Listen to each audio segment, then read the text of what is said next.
성경 주역으로 풀다 제51강 마태복음 13장 31절에서 34절 말씀 강설해 보겠습니다.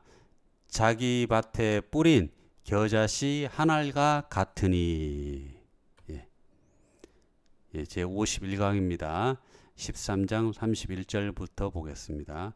주께서 그들 앞에 또 다른 비유를 들어 말씀하시기를, 천국은 어떤 사람이 가져다가 자기 밭에 뿌린 겨자씨 한 알과 같으니, 그것은 참으로 모든 씨 중에서 가장 작지만 자라나면 푸성기 중에서 가장 크지고 나무가 되면 공중의 새들이 와서 그 가지들에 깃들이느니라고 하시더라.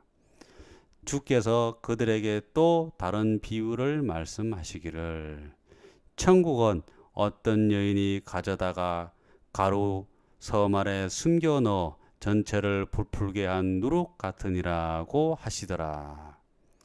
예수께서 이 모든 것을 무리에게 비유로 말씀하셨으며 비유로 들지 않고서는 그들에게 말씀하지 아니하시더라. 예수께서 비유를 통해서 천국에 대한 말씀을 이렇게 하고 있는데요.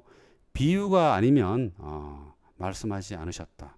비유로 꼭 말씀했다는 거죠. 견줄비자, 견줄주자. 그러니까 이것을 앞에서 우리가 주역의 역자는 상이하니에서 상징, 표상. 그러니까 진리는 근원적인 진리 자리, 그것은 언어 도단의 입정처라고 이렇게 말하고, 말로서 표현 안 되고 뭐로 드러낼 수 없는데 그것은 비유, 상징으로 드러낸다라고 했을 때, 그래서 이제 천국은 이렇게 겨자씨 한 알이다 했을 때 이것을 한 알은 바로 일태극의 원리다라고 이렇게 말씀할 수가 있겠죠. 이것이 자라나서 뭐다? 가장 커지고 또 공중의 모든 새들이 와서, 하늘에 오는 천사들이죠, 와서 그 가지에 깃들게 된다. 그 진리가 바로 주역에서는 일태극이다라는 말씀을 할 수가 있겠죠. 이것은 역유태극하니 시생 양이하고 양이생 사상하고 사상이 생 팔계하니 팔계 정기륭하고 기륭이 생대업하나니라. 이 말씀과 서로 대비가 된다 할 수 있겠죠. 여기에는 천국에는 태극이 있으니 뭐 이렇게 말씀드릴 수 있겠죠. 이것이 양이를 낳고 음양을 낳고 음양이 사상을 낳고 사상이 팔계를 낳으니 팔계가 기륭을 정하고 기륭이 생대업 위대한 업을 정하는 것이니라. 그러니까 이 태극이 펼쳐져서 음양 사상 팔계로 드러나고, 그것이 결국은 기륭으로 정하고 기륭이 위대한 업을 정한다. 그러니까 모든 시 중에 가장 작지만 일태극의 자리에서 커지고 또 공중의 새들이 와서 자라는 위대한 대업을 생하게 하는 것이 바로 이 진리인 태극에서 진행되고 있다. 일태극입니다. 만물의 시생을 나타낸다. 이런 의미로 겨자씨 한 알을 볼 수 있겠고요.